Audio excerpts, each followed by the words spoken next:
always gotta stay. Yesterday's way, I leave it right there on the floor. Something I ain't seen before. Power. Alas 5 ng umaga.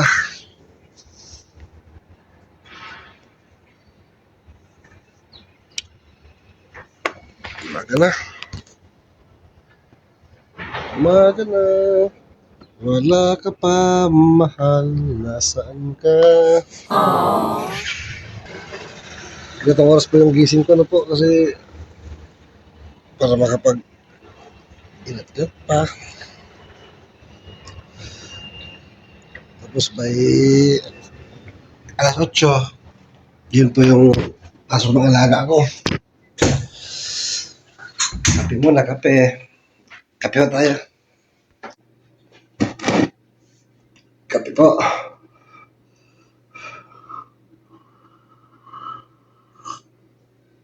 Ang init, kape nga.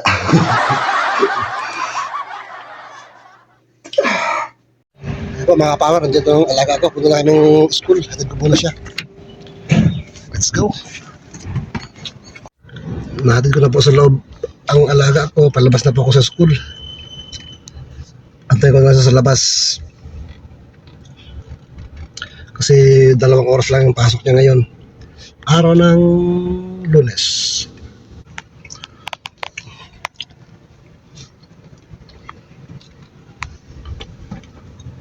Sabi mga sakyan dito nag-aantay din, no? Antay ng parking natin. Tayo sa kabilang side para pag tumawag, direksyon na kailangan mag-U-turn. Alright? Yun ka sa kabila. Ayun, no, may mga bakante. U-turn tayo.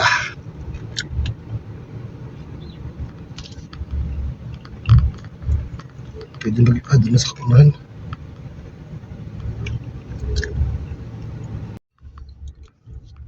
Ito tayo U-turn.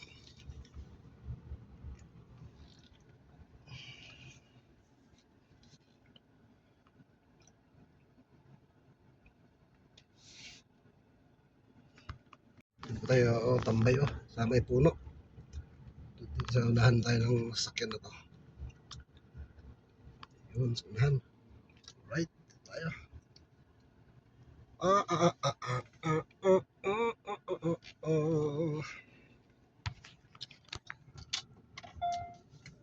Atrasi.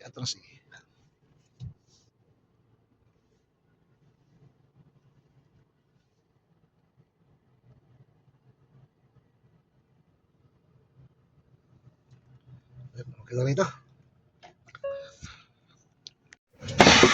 Tambay-tambay muna rito mga ka-power para pag out niya dire-diretso na. Dali natin dito. Ay. Lakad-lakad muna tayo. 2 oras pa yun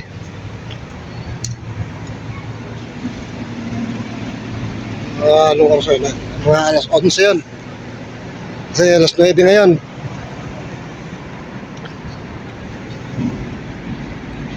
Unified Center, Almater Square. Kaya sa ano to mga ka-power, King Faisal University.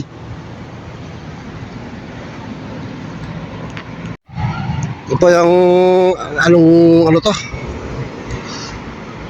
Ang street na to is Al-Juhari Street West.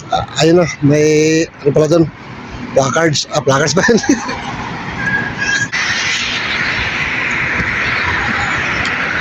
Lakad muna. Exercise baga. Ano po, Al-Juhari Street, Al Faisal University.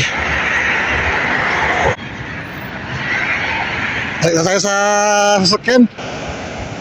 Wala mapuntahan. Hindi tayo magpalipas ng oras. Ito, Unified Centers. Lipat tayo sa mas malapit. Ito, bakante rito. Pwede na to.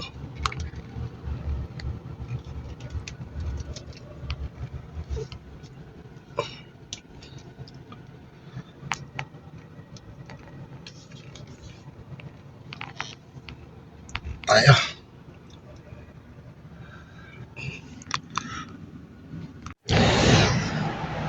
Ang bagal. 9:40 AM pa lang po. Mga ano pa yun uwi? 10:30 to 11. Dito muna tayo, antay-antay. Tambay-tambay. Yan. Ito pang Saudi, mga kapower, no? Ganito lang. Buti ngayon, hindi na masyado mainit. Unlike before. Na summer talaga. Ngayon, papalapit po kasi yung taglamig. May mga lugar nga rito sa Saudi na umulan na. Ibig sabihin, magpapalit na ng panahon. Like Taif. Umulan na sa Taif noong Friday yata. Gawin na kasi magpalit ng panahon din mga bundok-bundok. Malamig talaga doon sa mga lugar na yun. Taif, Hail, Abha, yung mga lugar. Mga taas. Taif, yun po yung kung saan inialay ni Abraham si Isaac. Yun. Bagong hindi naman bago. Alam na yun ng mga taga rito, no? Dagdag kaalaman sa mga hindi po nakakaalam. Kung saan inihandog ni Abraham si Isaac. According to the Bible stories, no? Bible history. Yun po yun sa Taif. Mataas po yung nabundok. Pag pupunta ka ng Jeddah from Riyadh, madaanan mo yata yun. Or from Hail. Nalimutan ko na kung paano ko nadadaanan dati yun, yung lugar na yun.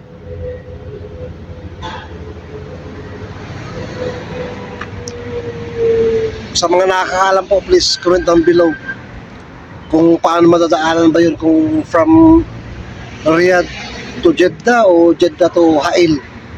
Kasi na-travel ko na yung mga yan Jeddah Riyadh tsaka Jeddah Hail. At may mga times noon na nadadaanan namin yung Taif. Hindi ko lang ma-recall kung sa anong pagkakataon. Ano po? I've got a feeling. Kumusta po kayo mga ka-power? Salamat po sa palaging pagpapaalala sa akin sa mga sitwasyon.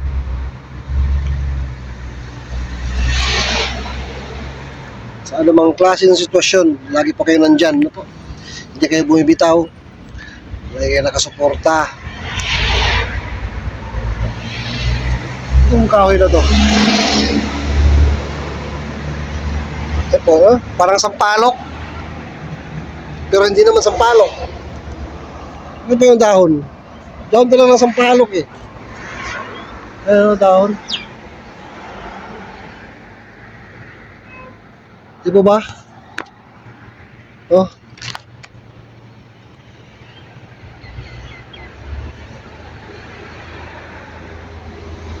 Pero mas maninipis siya sa sampalok.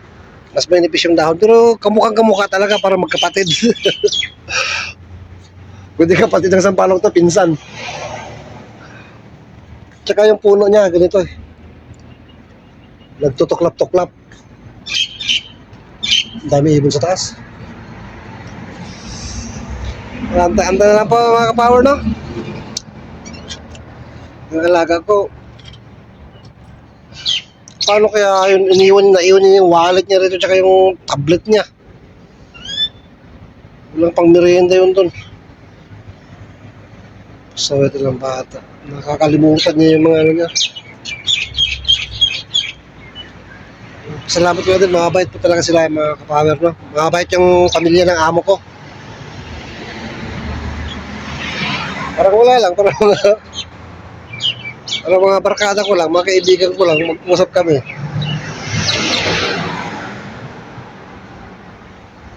Yung amo ko napakahinahon magsalita, yung lalaki. Hindi mo malalaman kung kailan galit, kung kailan hindi. Kasi mahinahon talaga. At maunawain.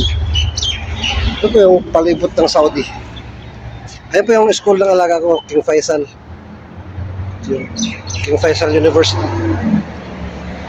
Doon na po ako sa labas ng gate para kung tumawag na, madali ako makakapunta. Ano po ngayon dito sa Saudi? 44? 44, 43. Mainit pa rin, ano po? Pero unlike before, sabi ko nasa halos umabot na 50 dati. Ngayon kasi pababa na yung init. Pagtataglamig na. Umiibon.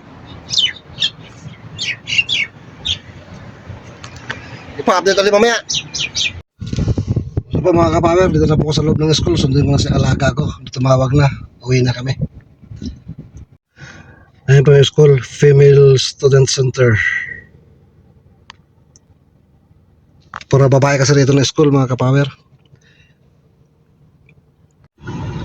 Pauwi na po kami mga kapower na, pero dumaan kami dito sa general store. Bili natin ng libro. Ito yung mga kapower ng Rolls Royce. Ayan po, hindi po yung nasa harap pa. Yun o, nasa side mirror. Hindi makita. Ayun o. Ayun o, side mirror o. What? Side mirror. Center mirror. Rolls Royce. Nasa likod ko. Ayun na, umalis na. Rolls Royce. Ito kami sa general bookstore ngayon, no? At ito mga kapamaro, may cinema na pala rito. Hindi na manood ng sili. Init. Pasok tayo sa loob. Meron tayong Dunkin Donuts. Gutom yung alaga ko.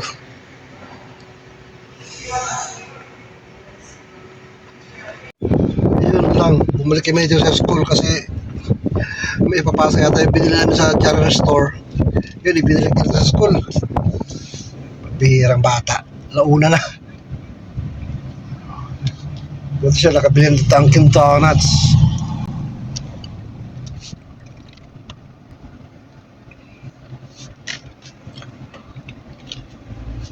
Ay, parking mga ulit tayo. Tawag ulit ng, antaw ulit ang tawag niya. After an hour daw. Dapat tama yung sasabi ng pinsan ko eh. Pagka ganito, dapat may dala kang laging may baon-baon kang biskwit kahit sa pumunta. Pang-depend sa baga. Para kung sakaling may pagbabago, may nilakad pa ng mga extra, hindi ka magugutuman. Tama nga. Ito na nga yun. Alauna pasado na. May dala mo ng tubig. Ayos na rin. Fasting. Maganda naman sa katawan yung nakakapag-fasting tayo. Para ma-burn yung ating mga carbs, ang fats. Di ba? Maganda po sa katawan yung nagfa-fasting minsan para yung mga natutulog nating mga taba-taba ma-burn out. Tayo nito.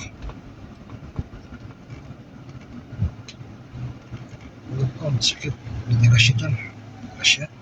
Kasya yan.